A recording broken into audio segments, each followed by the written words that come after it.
हमारे नज़रियात जुदा ही सही मगर हमारी शनाख्त एक है। हमारी राय मुख्तलिफ ही सही मगर हमारे दिलों की धड़कन एक है। दुश्मन हमारी सफ़ों में नफाक देखकर खुश होता है, लेकिन अगर हमने अपने सियासी मामलात और मुल्क के वक़ार पर मुत्तहिद होना सीख लिया तो हमारी अज़मत को दुनिया में कोई ताकत झुका नहीं सकेगी। अब आप ये सोच रहे होंगे कि मैं ऐसे जज्बाती जुमले क्यों अदा कर रहा हूँ। इसकी वजह एक ये है कि आपके मुल्क को जब एक इज़्ज़त मिली हो, वक़ार मिला हो, तो उसके बाद मग़रब अब आपके ऊपर जो है वो नज़रें तान कर देख रहा है। और उसकी वजह ये है कि आपका मुल्क एक नया ब्लॉक बनकर सामने आ रहा है और उस ब्लॉक में आपका मुल्क ही पूरी दुनिया को लीड करने जा रहा है। पूरी दुनिया से मुराद ये कि जो मुस्लिम दुनिया है, जो मुस्लिम उम्मा है, हमारे मुस्लिम कंट्रीज़ हैं, उनके अब हम लीडर बनेंगे। तो इसलिए वो कहते हैं ना कि गांव में अगर कोई आम आदमी जिसके पास माली वसाइल कम हो लेकिन वो दफ़ाई तौर पर मजबूत हो, तो पिंड का चौधरी भी उसके ख़िलाफ़ हो जाता है कि इसके पास तो माली वसाइल भी कम है लेकिन इसके पास इतना दफ़ा मजबूत क्यों है, क्योंकि वो अपने घर की हिफाजत कर रहा है। और जब वो अपने घर की हिफाजत के साथ साथ हमसे अपने हमसाए की भी हिफाजत करना शुरू कर दे तो पिंड का चौधरी जो है वो ख़तरे में पड़ जाता है। तो पिंड के चौधरी से मुराद इस वक्त एक ही मुल्क है और आप सब जानते हैं वो है USA। और उसकी वजह भी यही है कि अब अगर आप आज बैनुल-अक़वामी अखबारात को देख लें, उनके मीडिया आउटलेट्स को देख लें, तो आपको एक चीज़ सामने नज़र आ जाएगी कि किस तरह दुनिया आपके ऊपर नज़र रखी हुई है। हमारे मुल्क को ऐसी ही इज़्ज़त 10 मई को मिली थी, जैसे मैंने पहले भी जिक्र किया, और आप सब जानते हैं उस वक़्त पूरी दुनिया की नज़रें पाकिस्तान के ऊपर थी। और जब पाकिस्तान का सऊदी अरब के साथ एक मुआहिदा हो जाता, उस वक़्त भी पूरी दुनिया में जो बैनुल-अक़वामी मीडिया है, उनकी जो ओपिनियंस हैं, उनकी जो राय है, उनका तज्ज़िया, वो सब पाकिस्तान के ऊपर इस वक्त हो रहा है, क्योंकि अब मगरब की नज़रें आपके ऊपर हैं। खैर, जो बैनुल-अक़वामी ताल्लुकात हैं उसमें एक मशहूर थ्योरी है बैलेंस ऑफ पावर, यानी कि ताकत का तवाज़ुन। हमारा जो मुआहिदा हो चुका है सऊदी अरब के साथ, वो भी एक बैलेंस ऑफ पावर इसको कहा जाता है कि हम एक नया इत्तेहाद बन चुके हैं। लेकिन इसी इत्तेहाद में कुछ ऐसे मुमालिक हैं जो इसको कड़ी नज़र से देख रहे हैं, उसमें भारत और इसराइल भी शामिल है। तो आज के जो वीलॉग है इसमें हम डिस्कस करेंगे कि अमेरिका आखिर अफ़गानिस्तान में जो उनकी एक एयरबेस है, बिग्राम एयरबेस, वो वापस क्यों लेना चाहता है, और ईरान के ऊपर एक मज़ीद सख्त पाबंदियाँ आयद करने की भी जो एक मंजूरी है वो दे दी गई है। तो उस पर हम ये देखेंगे कि अब माहौल जो है वो किस तरफ जा रहा है। सबसे पहले तो पस मंज़र आपको याद होगा कि 1969 की बात है जब पाकिस्तान की मिलिट्री ने सऊदी अरब की मिलिट्री को तरबियत दी और इसके बाद 1980 में पाकिस्तान की फ़ौज जो है वो सऊदी अरब में तैनात भी रही। अब इसको आप समझ सकते हैं। अब उसके बाद यरूशलेम पोस्ट है, वो लिखता है कि अब जो ये मुआहिदा हुआ है, इस मुआहिदे के बाद ये अब एक फॉर्मल अलायंस लैंग्वेज है। इसको ये कहा जाता है कि ये उस वक़्त की जब तरबियत चल रही थी, ट्रेनिंग चल रही थी, फ़ौज तैनात थी सऊदी अरब में, ये उसकी एक कड़ी है और उसी को कंटिन्यू जो है वो रखा गया और उसके बाद ये मुआहिदा कर लिया जाता है। तो उसके बाद अब बात करेंगे कि अब सवाल अब एक ये भी ज़हन में आ रहा है कि क्या सऊदी अरब और पाकिस्तान के जो ताल्लुकात हैं वो पहले से ज़्यादा ख़तरनाक होंगे और मजबूत होंगे। अब इस सवाल का जवाब जो है वो अब आपने देना है। तो खैर, अब आप सबसे पहले बात कर लेते हैं कि जो मौजूदा हमारा मुआहिदा है, इसके ऊपर बैनुल-अक़वामी मीडिया जो है वो कैसे इसको पोर्ट्रेट कर रहा है, इसके ऊपर एनालिसिस कर रहा है, अपने तज्ज़िया जो है वो दे रहा है। मैं हमारे मुकामी जो अखबारात हैं, मुकामी मीडिया है, हम उसकी तो बात करेंगे नहीं। हम इसको एक मुख्तलिफ एंगल से देखना चाहते हैं कि वेस्ट का जो एनालिटिकल लेंस है वो क्या कहता है इसके ऊपर, कि मगरब इसको किस तरह से देखता है और उनका मीडिया इसको किस तरह से पोर्ट्रेट जो है वो कर रहा है। तो उसमें सबसे पहले तो मैं राइटर्स और अल जज़ीरा की बात करूँगा, गार्डियन की भी बात करूँगा। तो गार्डियन जो है और राइटर्स, ये इन्होंने सिर्फ जो एक सुर्खी निकाली है, सुर्खी के साथ साथ जो इसके एक एंड का एनालिसिस था, उसमें सिर्फ एक चीज़ वाज़ेह सामने नज़र आती है कि ये अमरीकी ज़मानत के कमज़ोर होने का नतीजा है। ये मुआहिदा पाकिस्तान और सऊदी अरब के दरमियान ये अमरीकी ज़मानत के कमज़ोर होने का नतीजा है। उसके बाद अल जज़ीरा ने जो है इसको लिखा है कि ये ख़ित्ते का जियोपॉलिटिकल रुख बदल सकता है।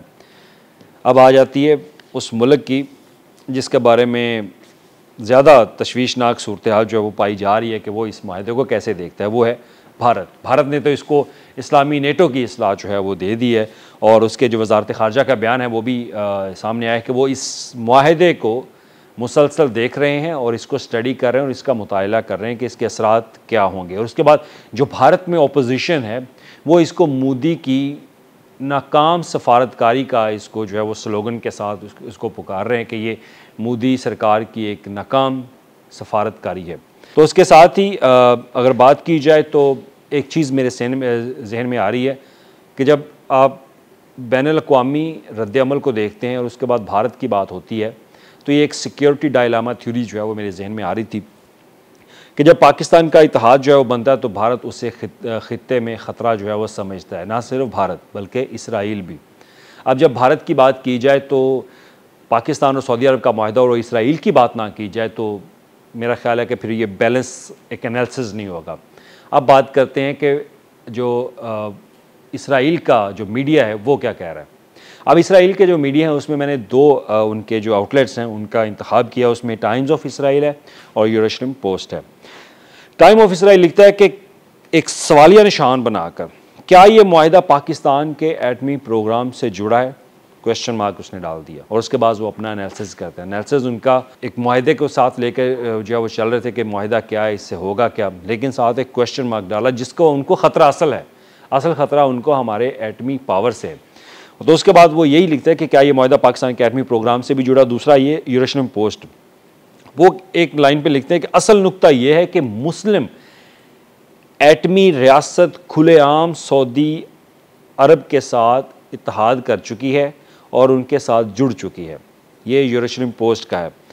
अब इसराइल के मुताबिक इस आर्टिकल में ये भी लिखा गया कि अब भारत और इसराइल को अपनी स्ट्रेटजिक जो एक अलायंस है वो मज़ीद मजबूत करना होगा और आइंदा के मुस्तकबिल को मद्देनज़र रखते हुए अपने सिक्योरिटी अलायंस को मज़ीद वुसअत जो है वो देनी होगी। अब वुसअत देने से मुराद कोई वो अपने मज़ीद जो स्ट्रेटजिक अलायंस उसको बढ़ाएंगे और उसमें टेक्नोलॉजी भी मज़ीद जो है वो लाई जा सकती है। ये सिक्योरिटी को समझने वाले ये बेहतर समझते हैं कि अब होगा क्या।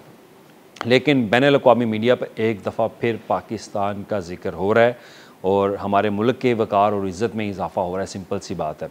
लेकिन उसमें एक ख़दशा ये भी है, जैसे मैंने आपको पहले बात बताई कि जब किसी पिंड का, किसी गांव का, किसी देहात का एक आम इंसान अपना और अपने हमसाये का दफ़ा करना जानता हो लेकिन उसके पास माली वसाइल कम हो तो पिंड का चौधरी जो है वो ख़तरे में पड़ जाता है। तो सिंपल सी बात है, पिंड के चौधरी ख़तरे में पड़े।